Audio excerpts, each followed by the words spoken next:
পশ্চিমবঙ্গের প্রস্তাবিত লোকভবন চত্বরে একটি গৌশালা নির্মাণের উদ্যোগ ঘিরে নতুন করে রাজনৈতিক বিতর্ক শুরু হয়েছে। রাজ্য সরকারের এই প্রকল্পে প্রাণী সম্পদ উন্নয়ন দফতর এবং কলকাতা পুরসভার যৌথভাবে অবকাঠামো নির্মাণ ও পশু চিকিৎসা পরিষেবা দেওয়ার পরিকল্পনা রয়েছে বলে প্রশাসনিক সূত্রে জানা গিয়েছে। সরকারি সূত্রের দাবি, গৌশালাটি মূলত উদ্ধার হওয়া বা পরিত্যক্ত গবাদি পশুর আশ্রয়, পরিচর্যা এবং চিকিৎসার জন্য ব্যবহার করা হবে। প্রশাসনের মতে, নগরাঞ্চলে পথচলতি গবাদি পশুর সংখ্যা কমানো, তাদের সুরক্ষা নিশ্চিত করা এবং উন্নত পশু স্বাস্থ্য পরিষেবা দেওয়া এই প্রকল্পের উদ্দেশ্য।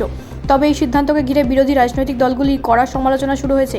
বিরোধীদের অভিযোগ, বিজেপি শাসিত একাধিক রাজ্যের ধাঁচে পশ্চিমবঙ্গেও প্রশাসনিক ভবনের সঙ্গে গৌশালা স্থাপনের উদ্যোগ রাজনৈতিক ও আদর্শগত বার্তা বহন করেছে।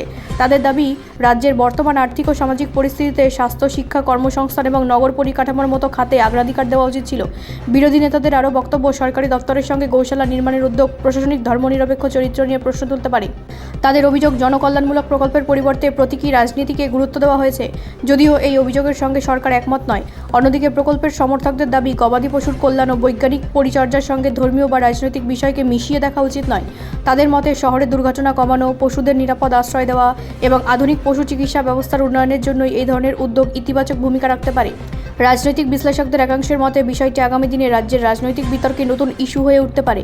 একদিকে পশু কল্যাণের প্রশ্ন, অন্যদিকে প্রশাসনিক অগ্রাধিকার ও রাজনৈতিক বার্তার বিতর্ক।